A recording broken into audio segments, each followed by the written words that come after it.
In this video, I want to go over how to create a drawing and pull some reports for some projects. Now, I know in the last video I said we were going to use that project, but I think this one is a little bit better. This is one that I did for advanced auto parts. It's got a little bit more detail in it. So after you have your model completed, in the last project we went over completing the first model tracing an AutoCAD drawing. This one is also very similar. If we go to the 2D tab, you can see I imported an AutoCAD drawing of the facility, and this is the area that I went ahead and modified.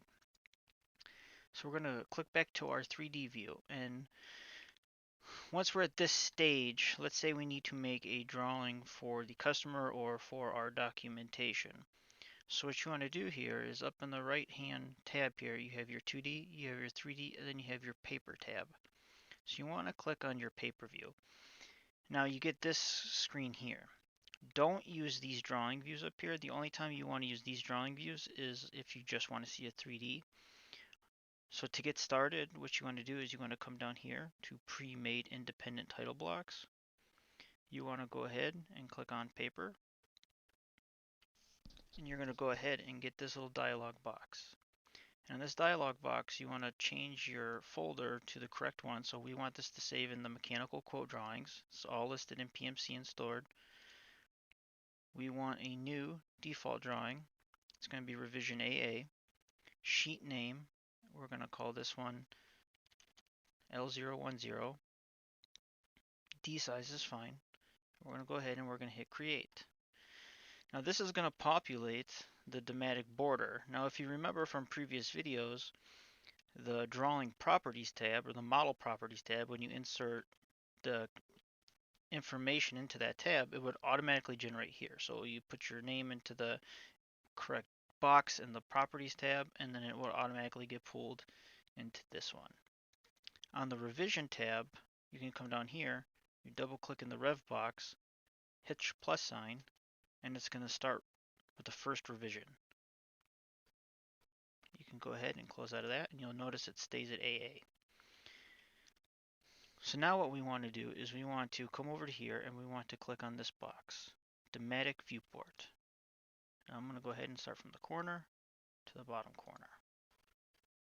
Now if you notice, nothing is showing up here, so we need to double click in the screen. Now we need to select which area do we want to show in this drawing. Now if you notice, the scale up at the top says 96.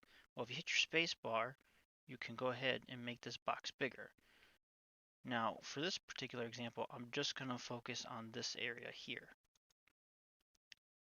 Now what that does is it brings in the 2D drawing from that model.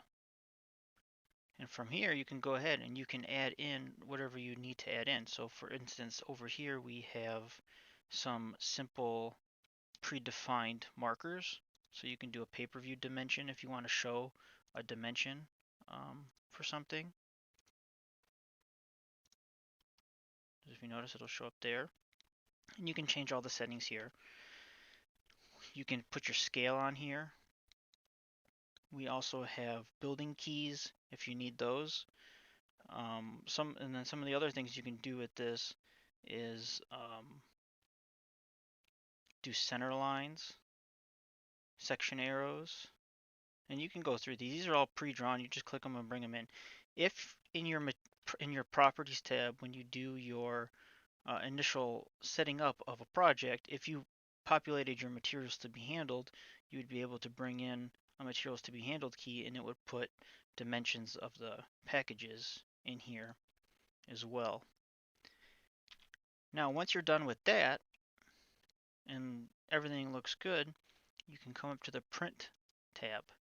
Now it's important to understand what you're doing here, because if you don't unselect some items, you're going to get a tremendous amount of documents. Now if you're trying to do a PDF, you want to make sure this box down here is checked. Create an Adobe PDF document. You only want pay-per-view selected. Pay-per-view is only going to print the drawing. If you print article views, this is going to print an entire array of options. If you notice here, it's going to try to do unit numbers, part numbers, descriptions, lots of things. If you have standard bill of materials checked, it's going to print probably 100 pages or more. It's going to print every piece of equipment, nuts, bolts, everything in here for a bill of materials. So when you just want to print the drawing, you only want pay-per-views selected. Once you have that, you want to go ahead down here and hit Create PDF.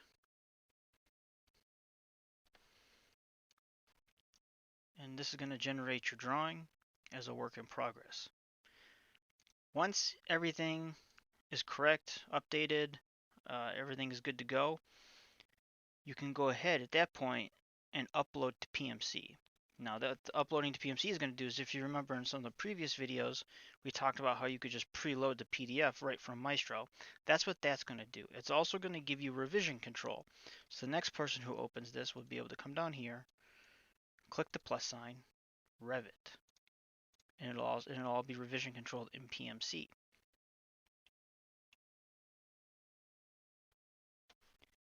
Now, if you notice, this only does your 2D view. So if you wanted the 3D model, this is the only time that you would go ahead and use this 3D viewport. So you would go ahead, you would select your 3D box space, same thing as before, and you can go ahead and orient this however you see fit. Now, if you want multiple sheets, if you come down here, there's a couple ways to do this. You can right click on this, new paper, copy paper, right? Or you can come over here, insert new paper, copy selected paper. If you hit new, all you have to do is go through the same process of inserting this, but if you do a copy, it'll automatically bring the border in, and then you can delete your viewport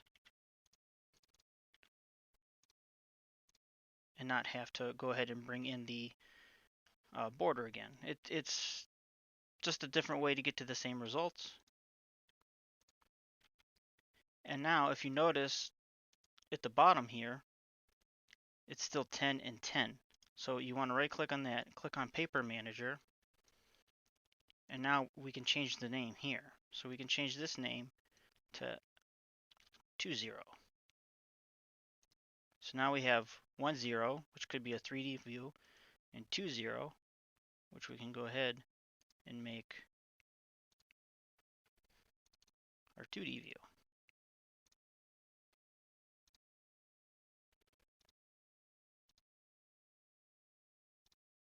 And it's all nested under one document. And if you want to see an example of when you just click new, if you notice it just brings in blank sheet.